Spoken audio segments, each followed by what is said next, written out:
Welcome back to my channel. I'm JC, and today's video is my masterclass experience. Issa Rae teaches creating outside the lines.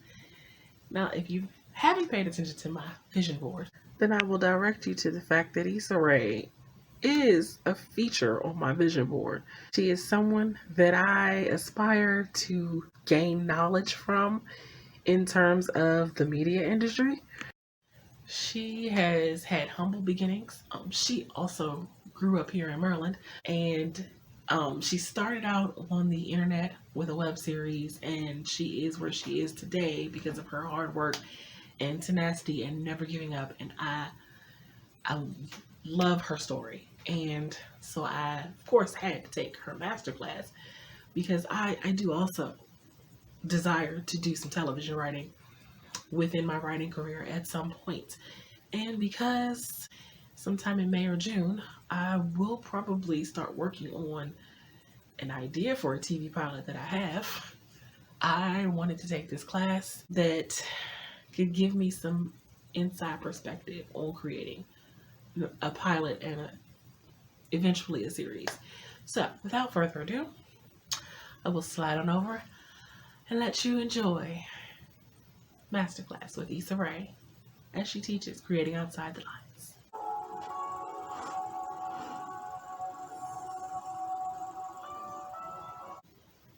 Go, shawty. It's my birthday, but no one cares because I'm not having a party because I'm feeling sorry for myself. This is the character version of me, Issa D. Fun-loving, self-deprecating, and sometimes hella messy. But I want to introduce you to the real me, Issa Rae, an Emmy-nominated actress, a comedian, writer, entrepreneur, and a professional turn-upper. Throughout my time in the industry so far, I've been able to gain experience on multiple sides of the table. As an actor, producer, and writer, as someone who's pitched shows to networks, and as someone who's had shows pitched to. I learned how to build an audience, wear multiple hats, and trust my own vision. I learned that I didn't have to wait for permission or the perfect opportunity. That's what this masterclass is all about. It's all about getting out of your own way, using the resources you have in front of you, and no longer accepting no as an answer. So, this class is for anybody looking for an entryway into content creation, whether that's online, on TV, or for film. But it's also for those looking for a spark of inspiration to get them started on the path that's meant for them. Sometimes, you just have to pave it yourself.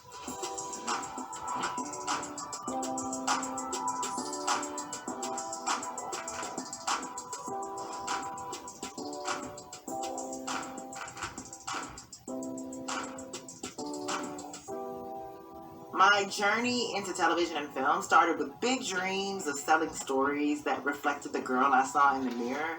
But after facing many closed doors on the traditional path, I finally got my break from posting self-produced series online. The first series I ever created was in college, and it was called Dorm Diaries, and it was about what it was like to be Black at Stanford University. This is gonna be the one.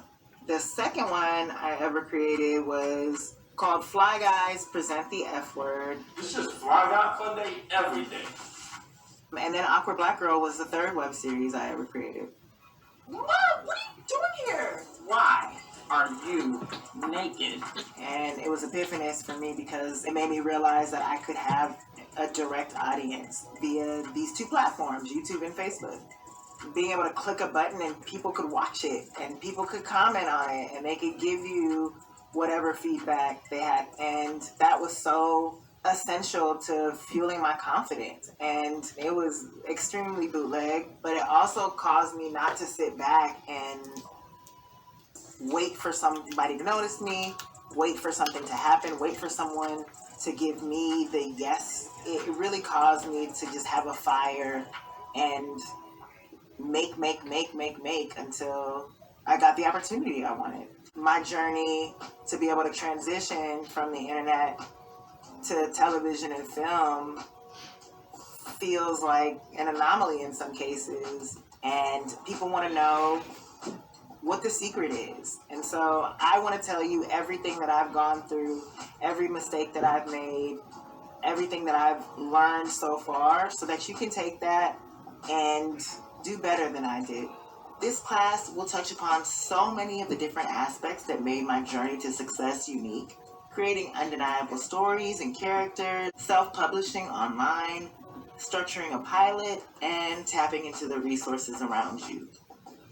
There is no one who sees the world like you do. There is no one who has your exact point of view, your exact experiences. That is what makes you right to tell the story that you want to tell. That is what makes you qualified. And I think the best thing you can do is exploit that to tell those stories. You're sitting at home, sitting on your ideas, trying to figure out where to start. And you just need a push. I'm here to push you. You have an idea, if you have a vision for something, there is nothing stopping you from doing it but you. You have to tap into what's around you. What resources do you have access to? What knowledge do you have? What are your immediate talents? And make it happen. I'm Issa Rae, and this is my masterclass. Thank you.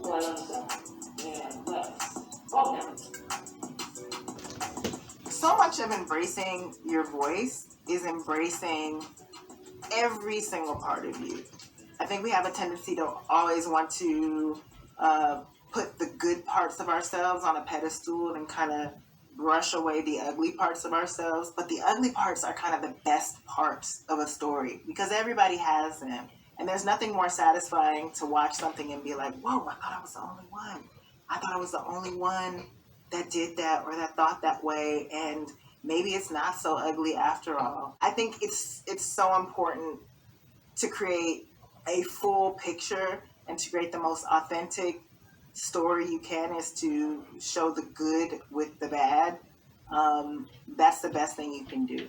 So much of what you have to say is unique.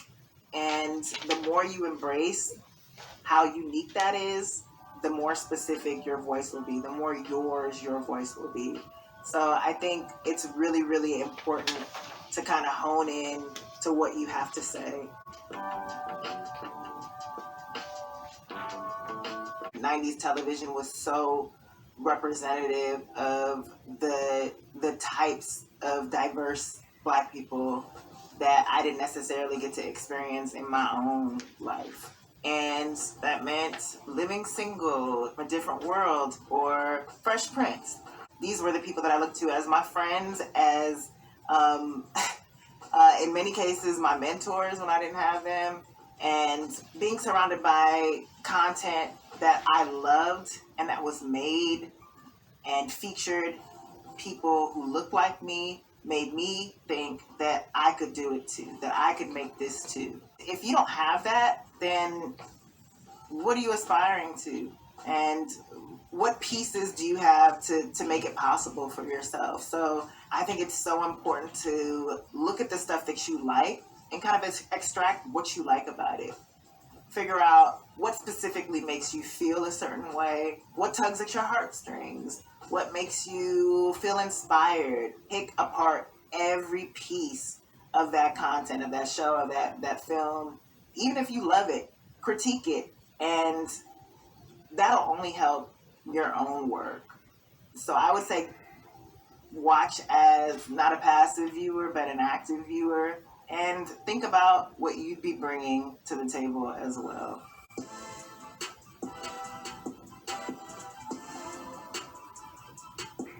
Finding your voice is the most important thing you can do when you sit down to write. And it's not something that I can say comes to you overnight. It takes practice and it takes a lot of reading of other people's work or watching of other people's work. Sometimes you could be reading something and say, I tell the story this way, or I would have gone this way with these particular characters or how the story ended.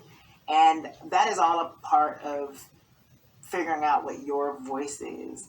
One of the biggest early mistakes I made was just sitting down and just writing writing a script, like I'm going to write a TV show, and not necessarily being familiar with structure. And so it's too long, or it's going in one direction, or I'm not paying attention to certain facets of a particular character or a storyline. And the more I started reading, I remember one of the first books I bought in high school was Script Writing for Dummies or Screenwriting for Dummies. And I remember reading that book, back and forth, and really using it as a guideline for writing my own scripts. And once I did that, I was still making mistakes. It's still hard to sit down and write, but I had more of a fundamental understanding of what a screenplay was supposed to look like.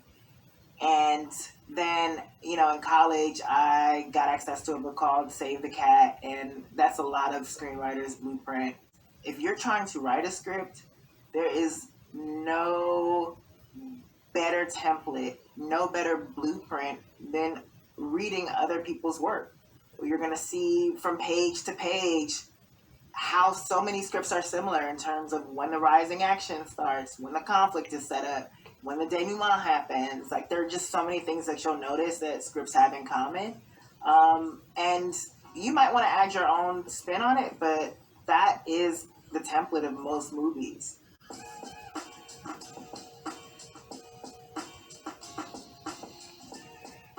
After the 90s, reality shows kind of came to prominence, and that was a result of the writer's strike and cable hitting. And I just remember one day I woke up and all the black shows were gone. And there were no black films in movie theaters anymore. You might be sitting at home and you might be thinking, there's nothing for me on television. There's no one who looks like me. There's no one who thinks like me. There's no one who has the shortcomings I have, or the disabilities I have, or who thinks about the world the way that I do. And so my thing is, create that character, tell that story, because people might not be aware that it doesn't exist until you tell that story. So if you don't see what you want, make what you want to see. Okay, so in lesson number 1, she talks about finding your voice and inspiration. And she talks about not hiding the awkward, unique parts of your voice. They are key to the story. She says to ask 2 questions: what makes you feel a certain way, and what makes you feel inspired. She suggests that you study the shows that you like to watch so you can find the voice that you're looking for to tell your story, and that you learn how to write TV shows from watching and studying the shows that you like to watch. Next lesson.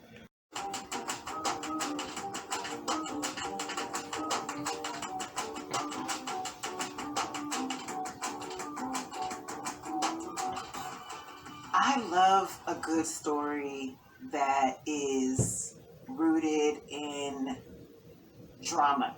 And that's not to say it's dramatic.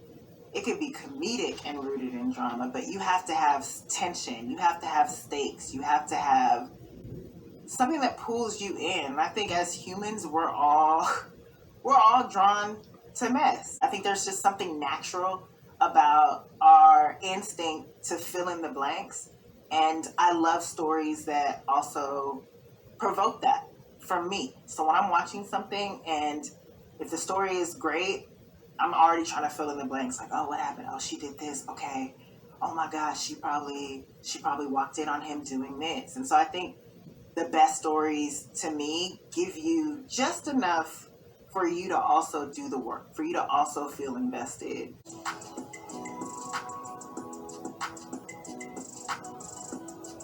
Every good story should have a strong point of view. As a storyteller, what do you have to say? Why am I listening to you tell this story? What is your specific worldview that's going to make this story interesting? Are you cynical? Are you optimistic? Are you from a different country? Like, what is your unique perspective? That is where you should start, and just think about why you're the person to tell this story. As long as you have that foundation of an idea, that can become anything you want. And that's intimidating, but it really just serves as kind of the first brick. That's the first brick you need to build your story house. The next is your characters. Who are we following on this journey? Why are these characters very specific? I think the more time you spend honing your characters and deciding who they are, the more special the story will be. And the third thing you need is the unique environment. It could draw people in that wouldn't necessarily be attracted to your story to begin with. Have you ever watched a movie or a TV show and been like, they wouldn't do that? What? Or, I'm from LA. There's no way they got there that quickly because they got on the 10, it would have taken them an hour. I think that's what authenticity is, and you have to be true to people's intentions. You have to be true to the core of who people are, the core of what a place is. You just have to know what you're talking about, or it's going to take your audience out of the story that you're trying to tell. You don't want to take people out of your story. You want people to be invested in your story and engaged and criticize the characters, not whether or not something could actually happen. Otherwise, you're not telling a good story.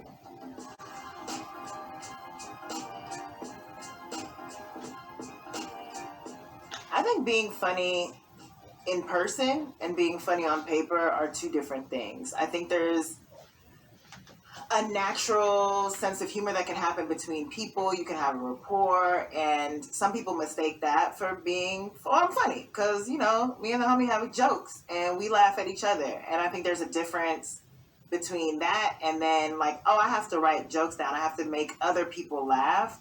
I think it's so important to be confident in your own humor. You have to think you're funny, and that is the first step. If you think you're funny, then you got to write like this is for you, like you're trying to make yourself laugh, and then your audience will follow.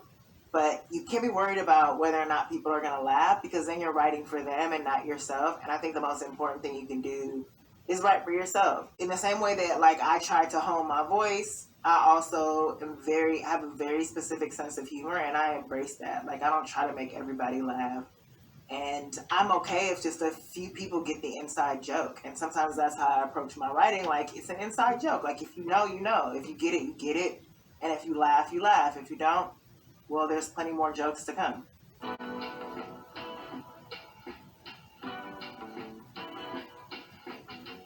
I've come up with a lot of ideas that I thought would make good stories.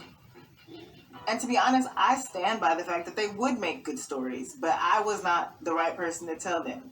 I think that, not to toot my own horn, every idea that I come up with is a good story, but I'm not capable of making it a good story.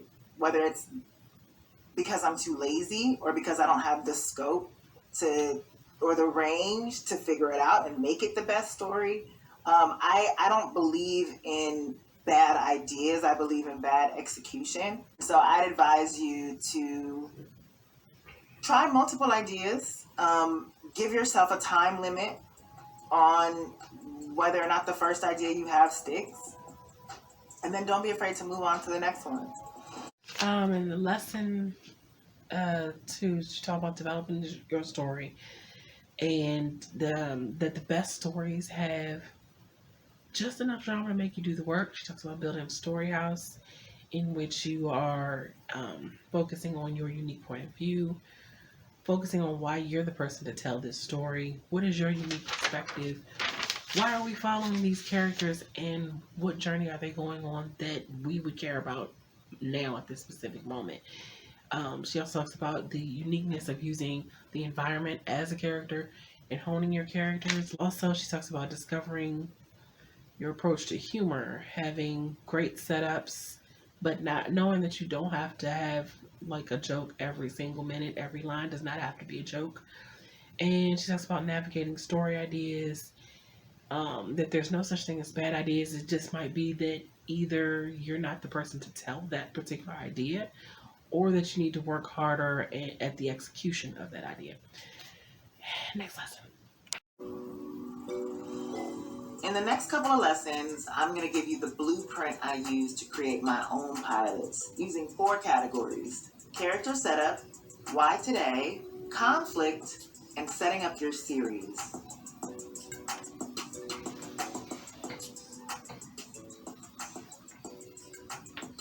A pilot is the official access to your show. You are setting up your world, you're setting up your characters. It's basically the first episode of your series. It is the first episode of your series, and it is the guidebook for the first season and the entire show. When you're starting your pilot, one of the most challenging things is to make your character active. Sometimes while writing, it's an instinct to kind of make things happen to our character, and you have to think about how your character is actively making decisions to forward the story. And it sounds simple, but so many pilots that I read don't have an active main character in the sense that they're not doing anything. You can't really tell who they are or what they stand for because they're not in charge of their own journey, and you have to make your character in charge of the journey. What are we building toward, and have you properly set up the tension and the conflicts that I'm going to look out for throughout the season? If you keep the 4 categories in mind, if you're setting up your characters and you're establishing who they are and making sure your main character is active and has a strong sense of self, that is a great first step. When you're thinking about these characters, you also have to think about why we're following them today. If this is a pilot, you're starting your series, why are we dropping in on them at this very moment? What happened? So what's the conflict? Where's the tension? What's happening to them? And how are they active in what's happening to them? And then you really have to draw in your audience. So you have to set up your series, and the audience wants to know what they're watching. Like, when you're taking them into your world, what are you setting up for them to see? And you don't have to tell them everything up front, but it helps to drop nuggets here and there and to set up a lot of the main issues that we're going to see our character face throughout the series.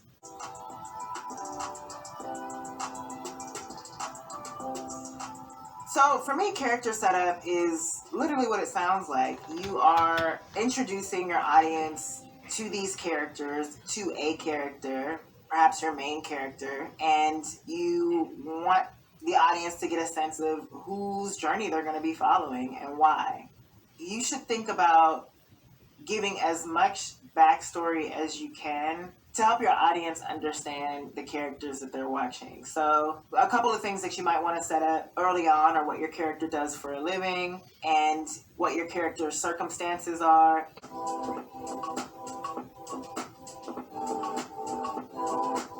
Why today? That dreaded network question. Every network, every pilot is asked the question, why today? And I used to hate that question until I got on the other side and started reading pilots, and you just get a sense of like, why am I watching this? That's the question. Any pilot, any story can be told, but you're always going to wonder, why am I watching this? Why am I coming in at this moment today? Why am I following this particular character and dropping in on this series at this time? And that is your why today. And if you can answer that, then you kind of have a premise for your pilot and ultimately your series. Your why today needs to be compelling. It needs to have some sort of hook and make sense in the context of your character and his or her struggles. It's so important for your why today to set up what we're going to be watching in season and in series, and you need to know that why today like the back of your hand. It is your guidebook.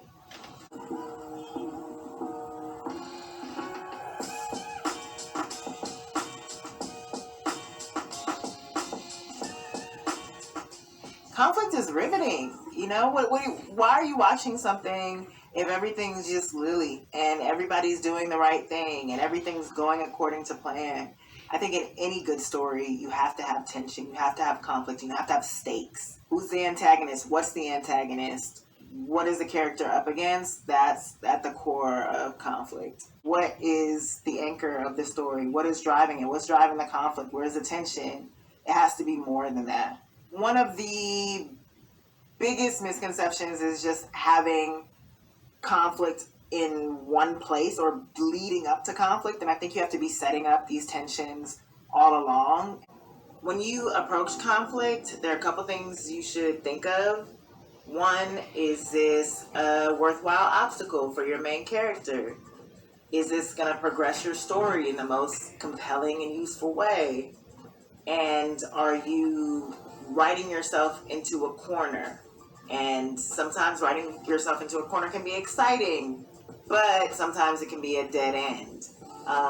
So think about that as you figure out how to write your way out of that corner. You don't have a pilot if you don't have conflict or tension or stakes, but you have to stay true to the characters, and you have to trust that you're building things out over time, and you also have to make the audience care about your characters enough to care about the conflict. I think no one cares about the tension or the stakes if they don't understand who your characters are and what journey you're taking us on.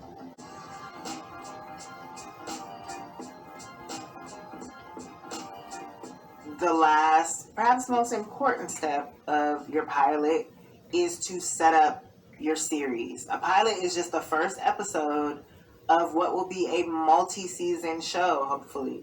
And so you want to give your viewers a sense of what to expect as they're watching your series. As you end this pilot, what can we expect to see moving forward? So I think as you write your pilot, you should really think about where your character starts in relation to the pilot and where they end in relation to the pilot, but consider setting that final scene as the beginning of your main character's journey through the series. It's really important not to fully resolve your pilot. Otherwise, why am I going to keep watching? You should leave the pilot with just enough satisfaction to be like, I'm glad I watched this, to, oh, I don't know enough, I want to see what happens next. Like, that balance is so crucial. And yeah, if you have the instinct to resolve everything and tie it up in a bow, then I don't really know why I'm going to continue to watch. Lesson 3 and 4, she talks specifically about the blue. She uses Insecure as the blueprint for setting up your pilot. The third lesson is talking about the characters and the why. Setting up your characters, why these characters today, what conflict are they experiencing and going through, why do we care? Making your characters active and not just having things happen to them, but having them react to the things that happen to them. Giving backstory so that your characters, basically no one's going to really care about watching the show if they don't care about the characters themselves. She talks about creating a compelling why today for your show, because when you go into pitch your pilot idea, the network executives or whoever you're pitching to are going to want to know why your show and why today. Why do we need this show today? In the fourth lesson, she talks about creating conflict in the series and setting up the conflict. You want to have conflict all throughout the series. You don't want to resolve conflict too soon. You want to stretch out the conflict over the course of the series, because if you resolve the conflict in one episode or just 2 or 3 episodes, no one's going to want to stick around for the entire series. Next lesson.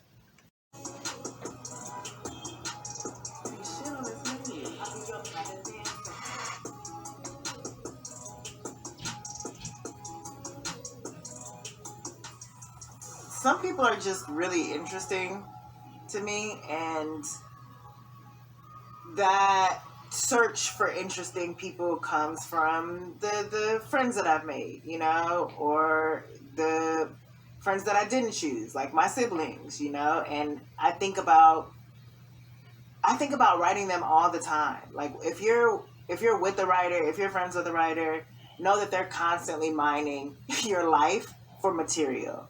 Like, I'm mining those moments for material, and it's not always intentional. It's mostly not intentional, but some moments stick with you. Some characteristics of certain people stick with you. And like I said, I tend to write from a place of what's wrong with me, what's wrong with them. And when I answer those two questions, then I feel like I have the makings of either a conflict or a character dynamic that I might fall in love with.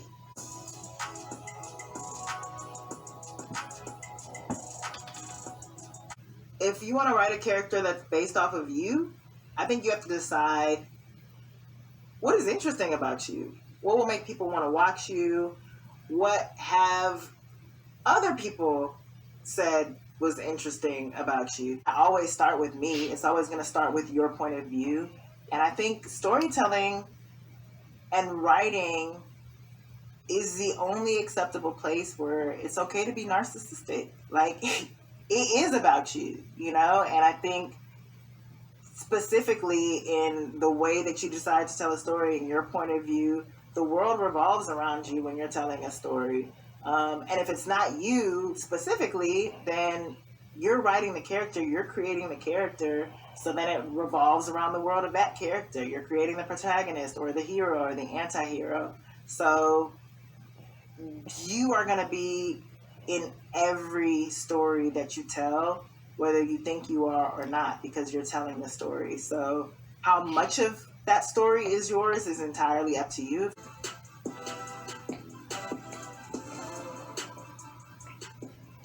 When you're writing characters that are different from you, that are of a different background, maybe a different ethnicity, race, upbringing, whatever, I think it's really valuable to, one, research for sure, two, actually talk to people like the characters that you're creating, and maybe even if you have the privilege of having a writer's room, including them. You can't really be authoritative on someone else's story without doing so.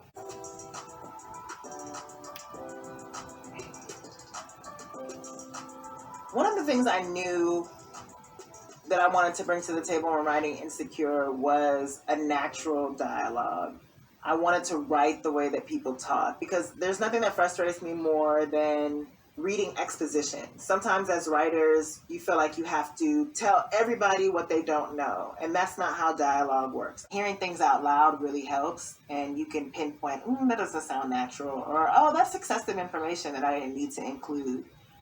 I like dialogue that like leads you to a place. It's cool to be funny, but like I want to make sure that obviously every word that's said needs to matter, but I want the conversations on screen to reflect conversations I've had in real life, conversations that I would have. So I think for you, when you're working on your dialogue, you need to make sure that it's authentic. You need to make sure that it's rooted in realness. And don't be afraid to sit in those moments that don't have jokes, that just feel like shooting the shit, because shooting the shit is part of real life dialogue.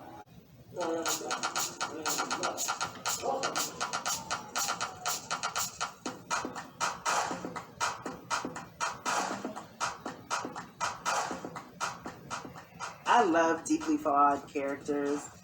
I love people who feel human, who feel like I would know them, who I feel like I could have a great conversation with, who I would fight with and argue with. Flawed people just make great characters. No one wants to watch someone perfect on screen. That's the most boring story. Like telling a story like, oh yeah, and then I had my perfect life and I drove my perfect car and went to my perfect job. And that was it. Like nobody cares. But there's just something great about someone who's just fucked up. It's just great to watch a fuck up. When I think about creating a character, I think about what redeeming qualities they have and the flaws that are getting in the way of what they want. Central to all of that is making sure that these people feel well-rounded and making sure that they do feel like people that you know. Because again, they kind of start that way. They start with people that you know. Everybody believes that they're the hero in their own story, and that has to be evident. Like no one, for the most part, is intentionally fucked up. Everybody has good intentions, and so your protagonists, your supporting characters can have good intentions but still be absolutely wrong. still be incorrect. Like, just because you meant to do good doesn't mean that you did good. And I love that back and forth. I love that dynamic as well. And that kind of balances the fucked upness. Lesson 5 and 6. Well, 5, she talks about creating characters grounded in reality. And she suggests using or mining the experiences and moments in your own life. That's how you make it more realistic, and you want to develop it and make it in such a way that people aren't going to watch and be like, this couldn't really happen. That takes people out of the story itself, and they're focusing on the inauthenticity instead of the message that you're trying to send in the story. In number 6, she talks about constructing multidimensional characters. Flawed people make the best characters. No one wants to watch a perfect character, and that perfection doesn't really make sense for the screen, because you don't want to watch a show where everything's perfect. Everyone does everything right all the time. No one ever does anything wrong. Who's going to watch that show? No one. So yeah, flawed characters are the best characters is pretty much where she went with that one. Next lesson.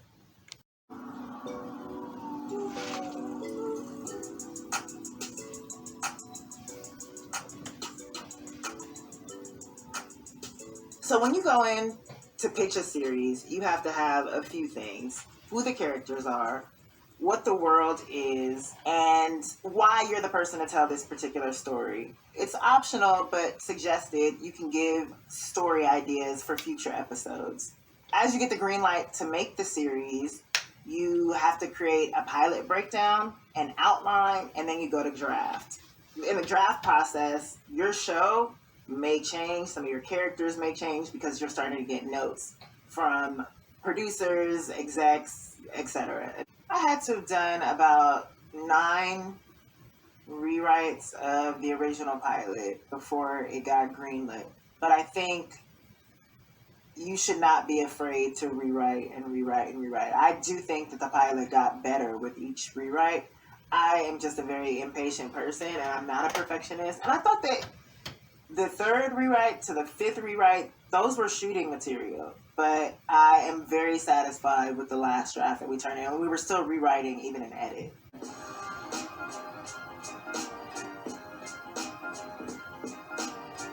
I think there's a difference between being confident and being possessive. I think when you're confident, you know the story that you're trying to tell, you feel secure in your vision, your characters, and you have a healthy expectation of the amount of collaboration that you're going to undergo. I think being possessive is a cousin of being controlling, in that you feel like this is my project and I want everyone to know that I did it and it has to be done my way, and you feel threatened by any criticism, any advice, any guidance, and that's just not healthy to your project. I think it's really important to just piecemeal the best of every idea and make it work for you, because it will if you want it to.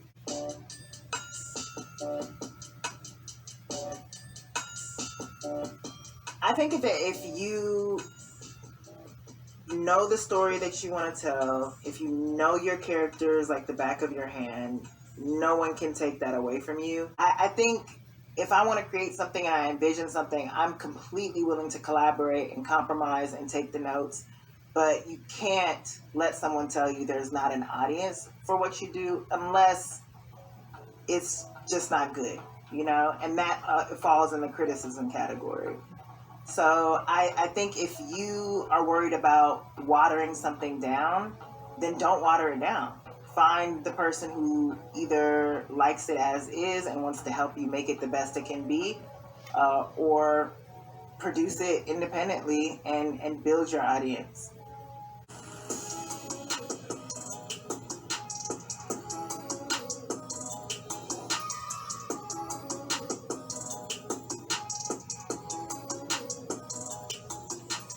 Your first priority should be making something good that you like. And then after that, I think getting eyeballs on it the best way that you can, whether that is focusing all of your attention and energy on building an internet audience or using that as a resume or a reel of what you can do to showcase to agents or network execs and get attention in that way. But it also doesn't have to be either or. As long as you're focusing your energy in one spot at a time, intentionally, especially if you're trying to build an internet audience, both can be achieved. In thinking about trying to get your content out there, you have to ask yourself, one, why is my stuff different than anybody else's? What's going to make somebody want to watch my stuff when there's hundreds of millions of videos out there for people to watch at any time? And then you should also think about the platforms available to you. Is there a new platform that you can exploit? And especially for the kind of content that you want to produce, I don't see a lot of narrative stories on TikTok. I don't see a lot of narrative stories on Instagram. Maybe there's an opportunity for you to stand out there.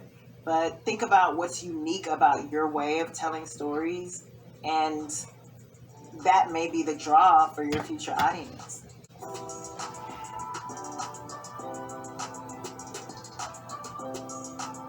I think if you're providing content that people want to see, that they enjoy on a consistent basis, then they're more inclined to tune in. If I know every Monday at 10 a.m. I'm going to get this video that I enjoy, then it's going to become part of my routine. And that was also central to the second web series I ever did, where the first web series, I was just like, I'll put it out when I can. The second web series, I was like, let me treat this like a TV show where it is going to come out every Monday at 10 a.m. I'm going to have a consistent schedule where we always film on Tuesdays, and I'm going to edit through the week and then release it on those Mondays. And building that audience was a result of being consistent and them knowing that they could tune in. And it was a slow build, but that matters so much.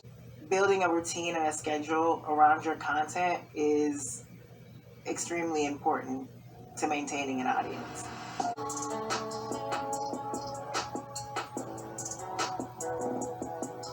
One of my biggest pet peeves is watching a trailer and being like, I just saw the whole thing. I just saw the whole movie. Why do I need to watch the series? So I think as a creator, the benefit of promoting and marketing your own stuff is that you know which story points really matter, in terms of potentially spoiling the show for your audience, and which pieces are just enough to entice them and intrigue them to watch the show. So when you're thinking about how to market your series and even how to write and produce your series, think about those bait moments that you want to lead your audience in with.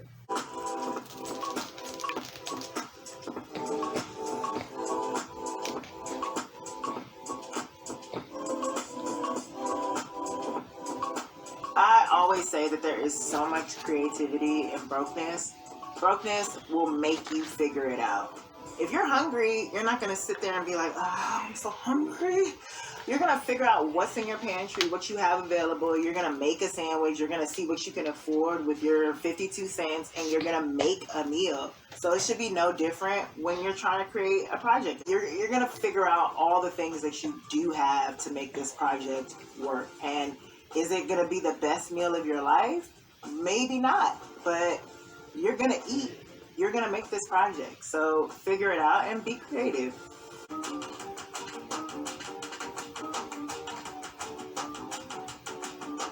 One of the things that I see all the time is people not releasing stuff because it's not perfect, because they're constantly working on it because it has to be just right. And I would say, don't be afraid for it to be imperfect. It doesn't have to be perfect. It never will be. Even when you think it's perfect, it's going to come out and you're going to criticize it and you're going to think it sucks. So why not put it out when it actually does suck? And not suck, but when it's in a good enough place, you know? I think you have to ask yourself, what are you willing to accept? You know, does it have to be perfect? Does it look the best? Are you prioritizing the writing, the storytelling? You have to decide, especially when you're broke. When you're broke, you can't be choosy. You got to figure out what you can do the best you can do.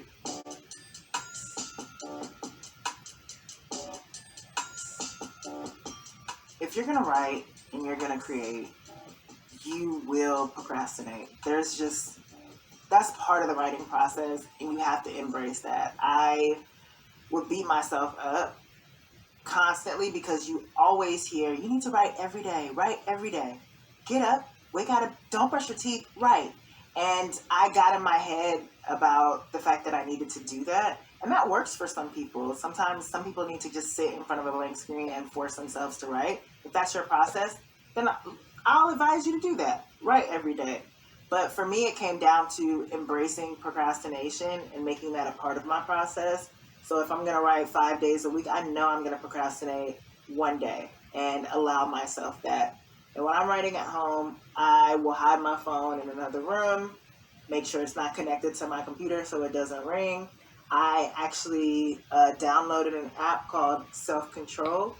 I also designate days of the week to write as well. I have to clear my day for writing and then have separate days of the week for meetings. So I think finding a schedule that works for you, embracing the fact that you're not going to be productive all the time, and that's okay. And then figuring out the best space that works for you is key to writing.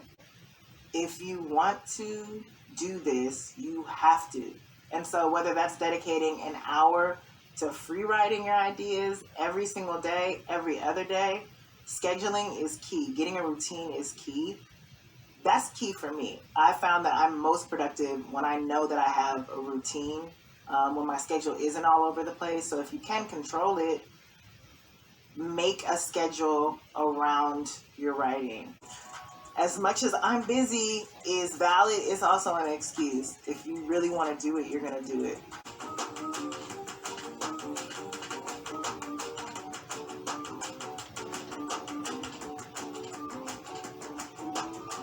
Collaboration and the ability to collaborate, I think, is the most important skill set you can hone. I think I've become a better writer, a better creator, a better leader because of collaboration, because I'm willing to learn and admit what I don't know and be confident in what I do know and recognize what I bring to the table. That just fosters a great work environment, and it fosters the best product that you can create. I think the most important thing that you can do is tap into who is around you to create what you want to create. I think that there's a misconception that you constantly have to aspire to be mentored by people who have already done it or to work with people who are more experienced. I'm a firm believer to meet people where they are and build with them.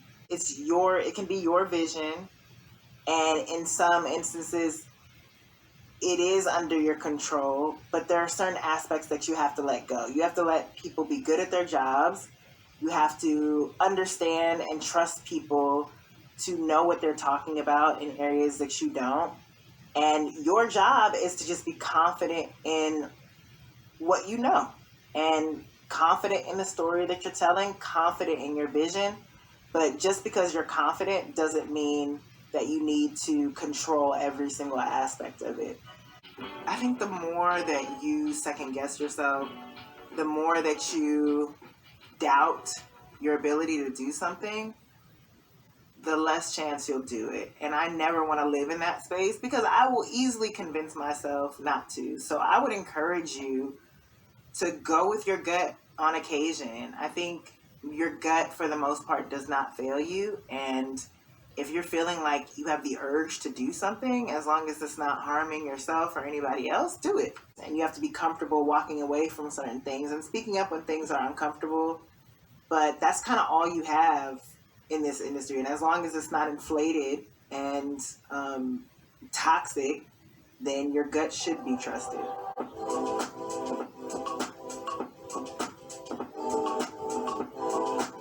There's a lot of reticence that comes with being a woman in this industry because you're constantly having to do this dance of being just nice enough while also trying to get your message across. Because To be labeled difficult in this industry is the equivalent of the C word. You're just like, okay, they got labeled difficult because they had a vision, because they articulated it like so many male directors do. Why can't we be afforded that same respect? For my women out there, for my ladies, I think too often we're conditioned to feel like we don't belong, like we have to prove ourselves, and you have to rest assured that you belong there. You have a voice. You can use your voice however you want to make sure that the job gets done right, because it's yours and no one else can take that away from you. So speak up and speak out.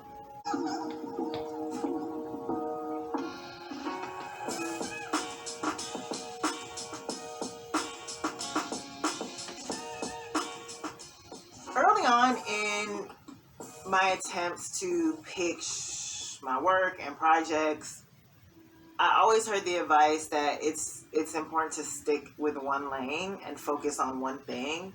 And I feel like that really limits you. It limits you in the sense that you're put into a box, and some people can't view you as anything else. I think it's only in your best interest to try as much as you can in that field, because that knowledge is going to benefit you at some point.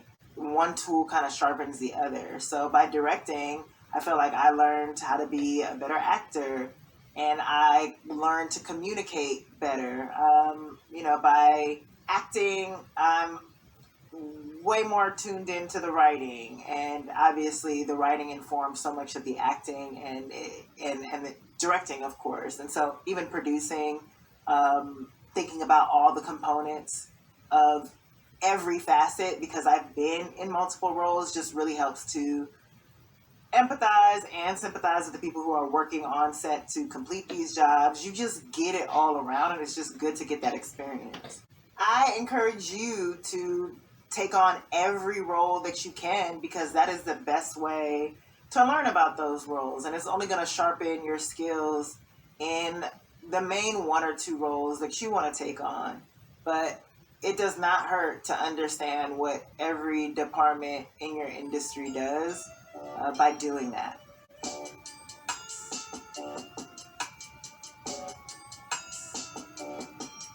To me, a multi-hyphenate means wearing multiple hats. It means multitasking. It's a jack of all trades. You're a Swiss Army knife of talents, and you equally love all of those talents. You have to love having multiple things to do at once. You have to listen and always be willing to learn.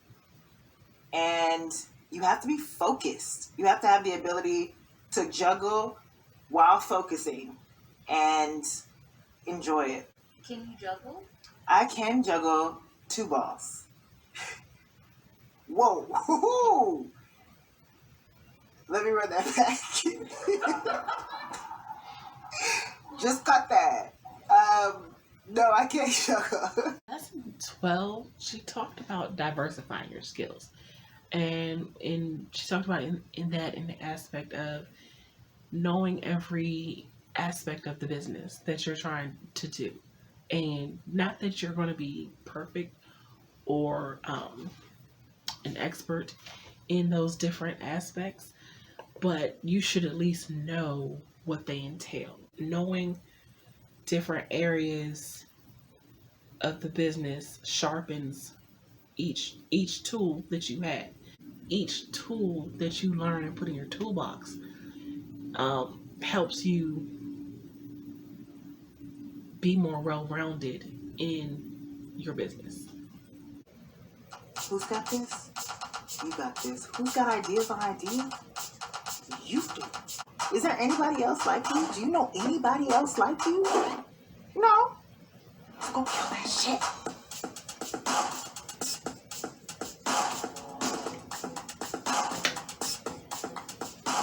Congratulations for making it this far. Oh my God, I can't believe you made it. You did it. Nobody else did it but you. And you're out here killing it. So I'm proud of you. You see what I'm doing right there? That's a pep talk. That's what I do for me. I love a pep talk to myself. I walk around my house talking to myself, singing to myself because it's encouraging. You know, if nobody else is gonna do it, best believe I'm gonna do it for me, and it just gets me motivated and energized. I think you should always be your biggest hype man or woman, person, and you should embrace that. If you're not excited about what you're doing, nobody else will be excited about what you're doing. So get excited.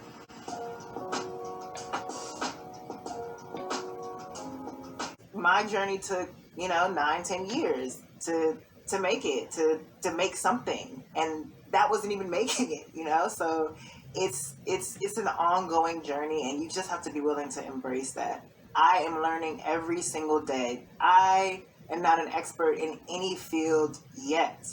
I aspire to be, and I just know that that's not going to happen overnight. I still have time to be, but learning is the best part. Innovating is the best part. And part of me feels like there is merit in not knowing everything, because then you're able to think outside of the box. And I found that that's been helpful for my journey. And this is not to say that my journey will work for you. You have your own journey, and you have to just be open to what that journey will look like. It is going to be jagged. It is not going to be smooth unless you're extremely lucky. And if you are, play the lottery. Why are you wasting your time doing this?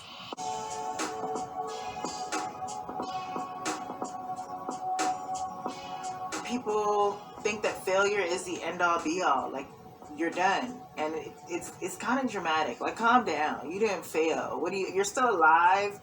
Are you stopping? This is not a test. It's not multiple choice. Like, you have an opportunity to continue. Will you make a lot of mistakes? Absolutely. Have I made lots of... I have a great relationship with mistakes. Me and mistakes are like this, but I learn from them. I grow, and I get better. So failure to me is the end of the road and giving up, but it's not something that I consider. What game am I playing where I have one shot? The game is continuing, and I'm always going to keep playing as long as I can. And so that became part of my motivation. It's just like, you don't make all the shots that you take, and some shots just aren't for you to make. So I have a strong belief that what's made for you is yours, and that really drives me. I can dismiss so many things by saying, oh, that wasn't meant for me. And that does make me feel better. Even though it may hurt in the moment, telling myself that just wasn't my opportunity makes the world of a difference. If you feel like you only have one shot, you're playing the game wrong. I think that you should continue to try. I think the worst thing that you can do is give up and say, I have my one shot, I'm done. You must not really want it. You must not have anything else to offer. But if you believe that you do, keep going.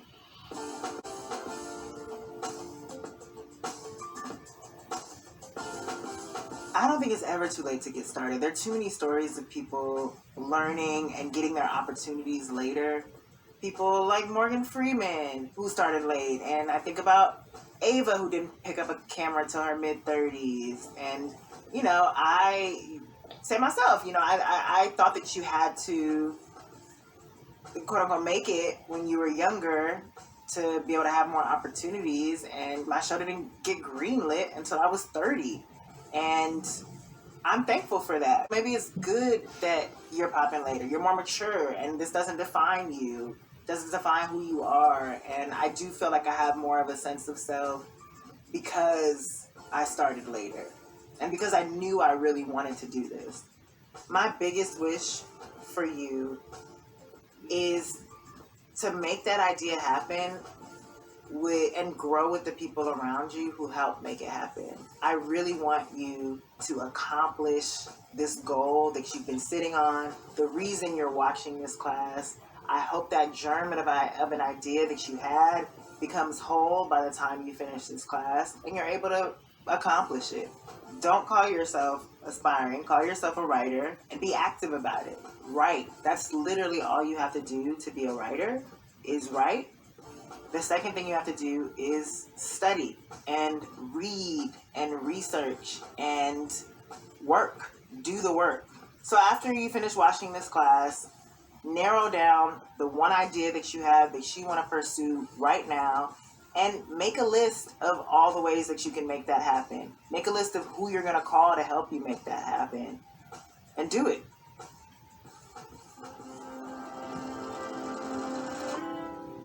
So, there we have it. Issa Rae's masterclass. I hope that I provided you with enough information so that it would make you want to go take the class yourself. I really had a hard time cutting a lot out. I just felt like everything was so vital to the class. And there are actually assignments at the end of a lot of the lessons, but you have to actually go take the class to get those. And the workbook is phenomenal, and it's just not enough good things I can say about this class. I literally got something out of every single lesson in this class. With that is going to be it for this video. If you like this video and you want to see more videos from me, make sure that you hit that like and subscribe button. Let me know in the comments what masterclass would you like to see me take next. I have the next one already planned out, but I'm open for suggestions for the ones after that. And as usual, if you would like to support me in any of my creative endeavors, like my blog, my online magazine, my online store, and my Ko-fi page, all those links can be found in the description box below. Until next time, have a blessed day. Bye.